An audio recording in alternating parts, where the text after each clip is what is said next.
আসসালামু আলাইকুম ভিউয়ার্স। নতুন একটি ব্লগে আপনাদেরকে স্বাগত জানাচ্ছি। ঈদ পরবর্তী পারিবারিক আয়োজন। খুবই সাধারণ একটা আয়োজন। কি ছিল এই আয়োজনে? আমরা দেখে নিচ্ছি। ডিমের কোরমা করেছি। তারপর কাবাব করা হয় বা কাবাব ভাজছি। এটা একটা ভারী তাওয়ায়, তাহলে কম তেলে সুন্দর ভাজা যায়। আর কাচ্চি বিরিয়ানি। এটাই একটা বড় হাঁড়িতে নিয়েছি। হাঁড়িটা অনেক বড়, কিন্তু সেই পরিমাণে আমার রান্নাটা কম। এখানে মাত্র ৫ কেজি চাল আছে। চুলায় রান্না হচ্ছে।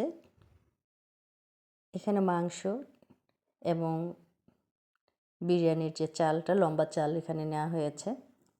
বিভিন্ন লেয়ার করে দিচ্ছি।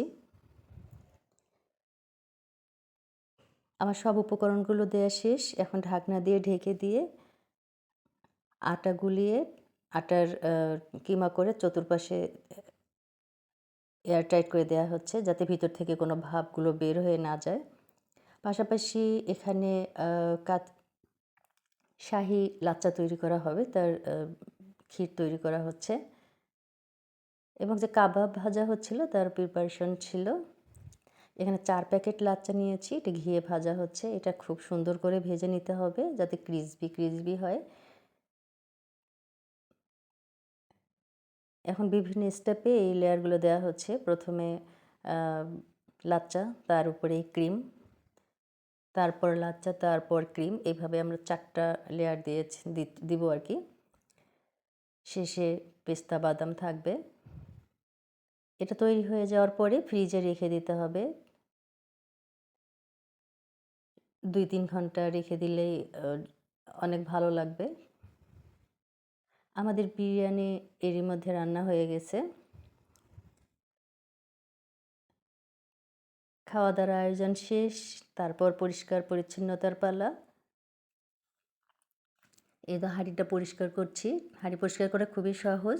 যখন আমি এই হাঁড়িটা চুলায় বসিয়েছিলাম, তার আগে আমি কিছু ছাই পানি দিয়ে গুলিয়ে পুরা হাঁড়ির গায়ে লাগিয়েছিলাম, যাতে ময়লাটা, কালিটা হাঁড়ির গায়ের সঙ্গে বসে না যায়।